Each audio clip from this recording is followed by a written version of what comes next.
Hello and welcome to Distributed Systems and Blockchain in the News.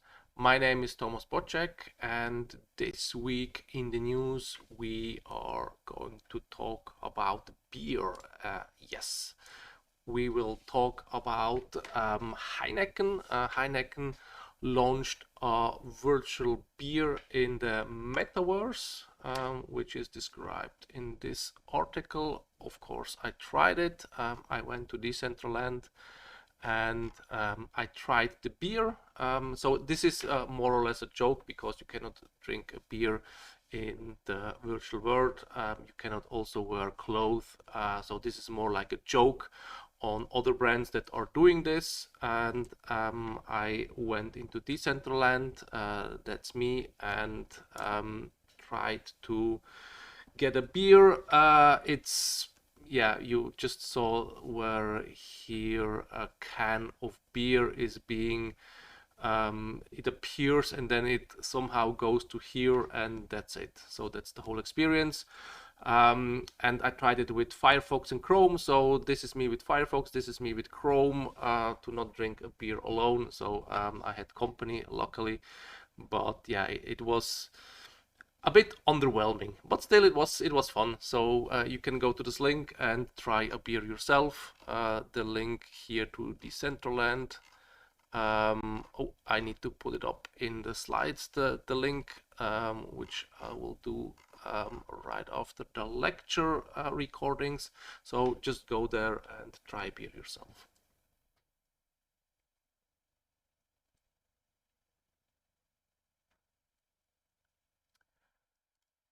The next article is an article that we had in our last lecture. This is a description on how to decrypt Wireshark traffic. We covered this, so this provides also some more insights, some more explanation also on how to do it on different platforms. So I tried it, or I showed it how it works with Linux, with OS X, with Mac OS. It works a bit differently. So here is the article about this, and it using the same idea, so also with the SSL keylog file, which we need to then add to Wireshark, where you then can decrypt the traffic.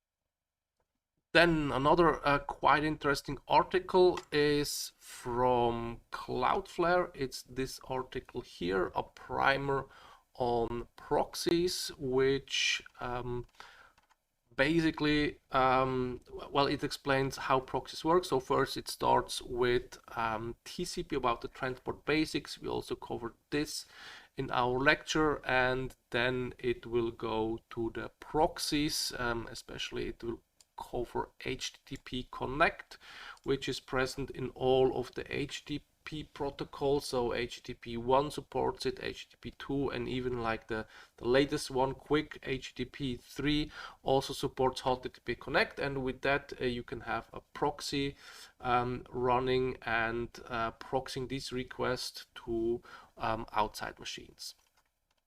It explains how to use it, when to use it, and also the technical details. The good thing about this proxy is that even though you have a proxy in the middle, if you have a TLS connection, then this proxy won't see the traffic, since you do first HTTP connect, then you connect to the real proxy, and then this proxy acts as a tunnel. It only sees the encrypted traffic and cannot see what's inside this traffic. So you create an end-to-end TLS connection with that. We used it in one of our projects since the network access was heavily restricted.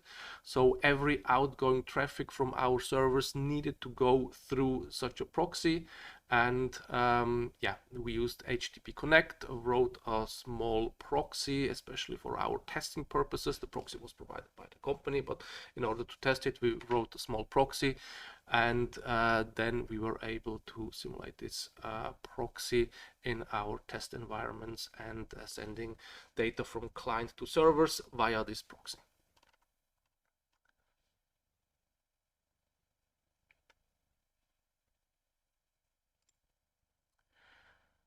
The next article is about Vitalik Buterin. He is the creator of Ethereum, the man behind Ethereum. He's worried about the crypto future.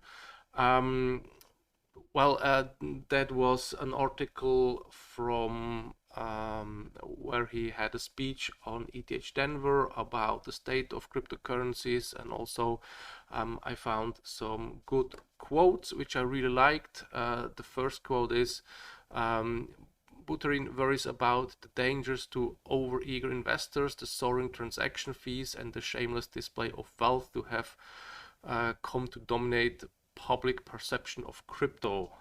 That you will see also with lots of crypto influencers, especially if you now want to have a successful project, or if you want to have kind of a fast adoption, you would need to go to these crypto influencers, pay them some money, actually a lot of money, and they report about your product, and this looks kind of weird, but this is the kind of the new normal in the crypto world. So here's a search for cryptocurrency, and we see lots of influencers where they know that what the 7 cryptocurrencies are to explode in 2022. Probably they don't. How to make money with mining bitcoins with this small chip here. Probably you won't make money, and 5 top crypto to buy now in 2022. Probably you should not. So yeah, that's the influencer world. Again, I'm not suggesting to buy or not to buy cryptocurrencies. This is not an investment advice. This is just my opinion. Make your own research and invest only the money that you're willing to throw out of the window. And what in this article, what Buterin sees is, which I also do like, that Buterin hopes Ethereum will become the launchpad for all sorts of socio-political experimentation, fair voting systems, urban planning, universal basic income, public works projects. So currently we're more in the hype, get rich quick, but he hopes that eventually we will see more sustainable projects on Ethereum.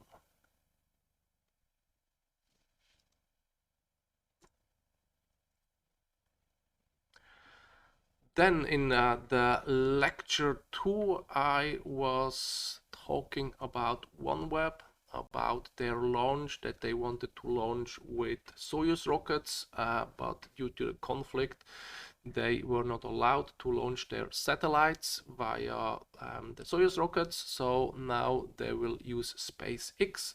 Interestingly, Starlink has a close tie to SpaceX, but SpaceX will also launch satellites for OneWeb.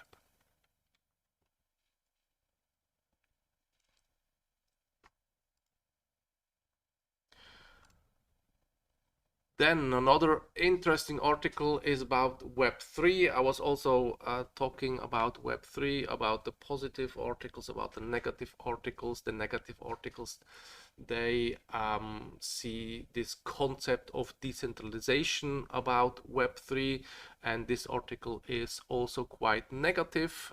It says that Web3 is centralized and inefficient. It says that Web3 platforms are centralized, for example, MetaMask. MetaMask is a plugin you install in your browser, so the browser runs basically MetaMask. It connects via API to Infura, something similar to Alchemy, and this can be considered centralized. That's true, but you still can run your own machines. You can run your own Ethereum nodes. OpenSea is also viewed as centralized. The GUI for sure is, but you can also trade NFTs without the GUI from OpenSea.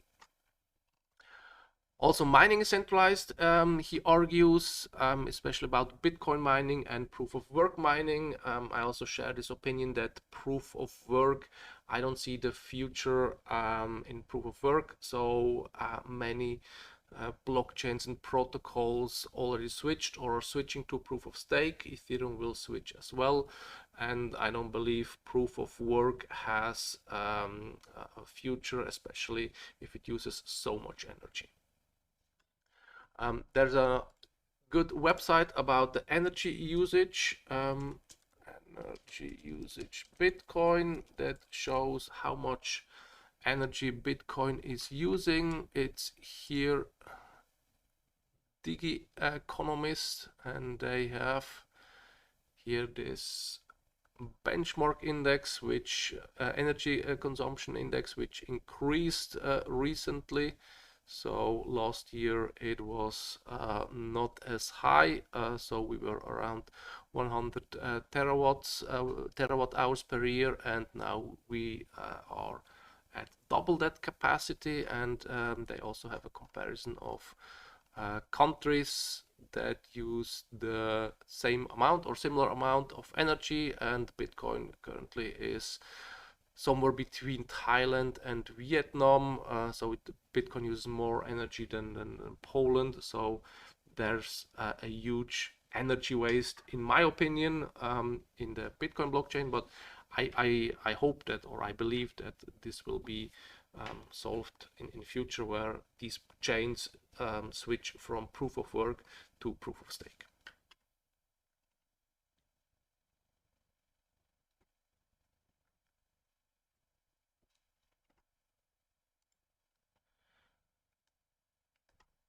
So this is the first point.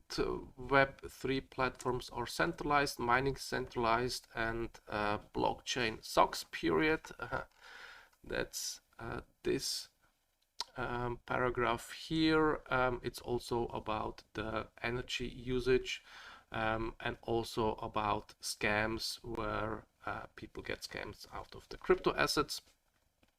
So again, if you invest money in cryptocurrencies, take care, do your own research, and as I mentioned before, just invest that money that you're willing also to throw out of the window.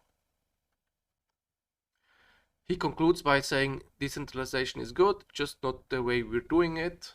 I have a bit different opinion. This is just my opinion. So for example, Web3 and the platforms, if you need to use it, use it. If you don't need to use it, don't use it. So it's another tool in the toolbox. If it's good enough, use it. If it's not good enough, don't use it.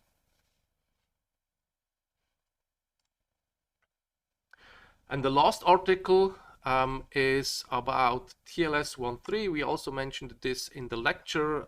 This is a really nice article from Julia Evans, and she is looking into TLS 1.3 about the communication that is happening, and she implemented a small prototype in Go where she does a handshake and exchanging the crypto materials so that she can actually access the data from her site.